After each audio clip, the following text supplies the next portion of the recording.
ഇനി നമ്മൾ അടുത്തത് കാണാൻ പോകുന്നതാണ് നമ്മൾ കല്ലാവുന്ന ഒരു സംഭവം.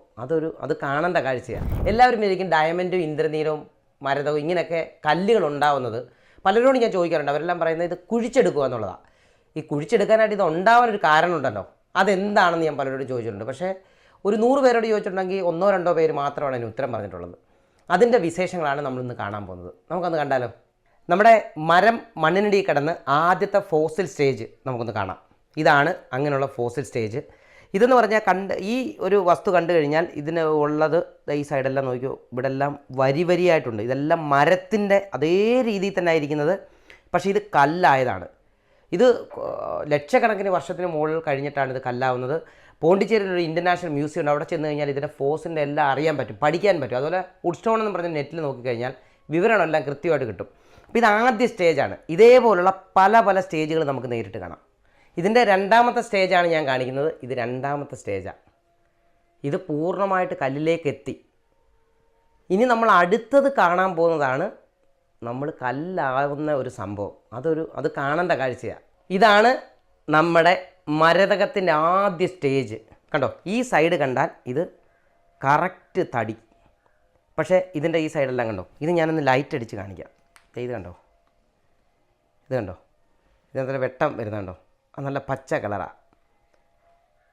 ഇത് കുറച്ചുകൂടെ വിളഞ്ഞു കഴിഞ്ഞാൽ മരതക പച്ച എന്ന് പറയുന്ന കല്ലിലേക്ക് എത്തും. നമുക്കിതുപോലെ പുഷ്യരാഗത്തിൻ്റെ കൂട്ടുള്ളൊരു കല്ല് കാണാം. അതും ഇതുപോലെ തന്നെ തിളക്കമുള്ളതാണ്. ഇത് കണ്ടോ, നമുക്ക് ലൈറ്റ് ഓഫ് ചെയ്തിട്ട് നോക്കാം. നമ്മളിപ്പോൾ കുറച്ച് മുമ്പേ കണ്ട കല്ല ഇത്. നല്ല തിളക്കമായത്. ഇത് ശരിക്കും തേച്ച് റെഡിയാക്കി കഴിഞ്ഞാൽ നല്ല തിളക്കമാണ്. തിളക്കത്തിന് മാത്രമല്ല, കാണാൻ നല്ല രസകരമായിട്ടുള്ള കല്ല ഇത്. നമുക്കിനി രസകരമായിട്ടൊരു സംഭവമുണ്ട്. ഇത് കണ്ടു കഴിഞ്ഞാൽ ഇത് കണ്ടു കഴിഞ്ഞാൽ എന്തോ ഒരു കല്ലാണ്. കല്ല് ഇത് കണ്ടോ, ചുറ്റുമെല്ലാം കണ്ടോ. പക്ഷേ നമുക്കിത് തുറന്ന് കണ്ടാലോ?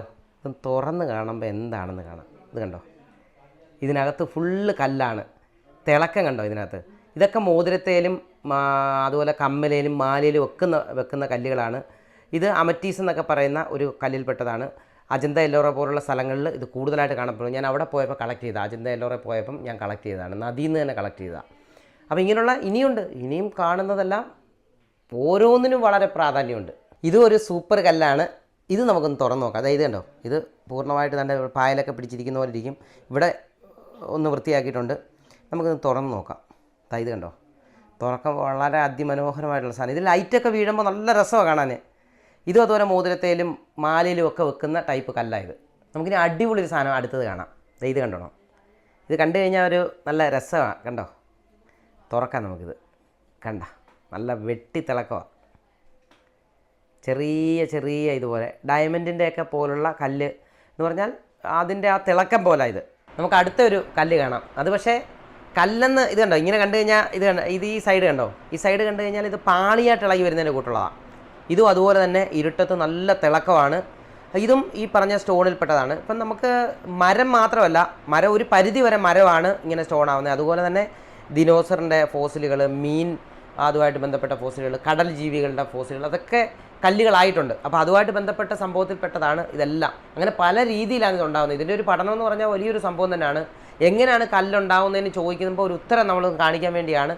ഇനി അടുത്തടുത്ത സാധനങ്ങളെല്ലാം വെടിക്കെട്ട് സംഭവങ്ങളാണ്. കൂടുതൽ വാർത്തകളും വിശേഷങ്ങളും നിങ്ങളിലേക്ക് എത്താൻ ABC മലയാളം സബ്സ്ക്രൈബ് ചെയ്യുക.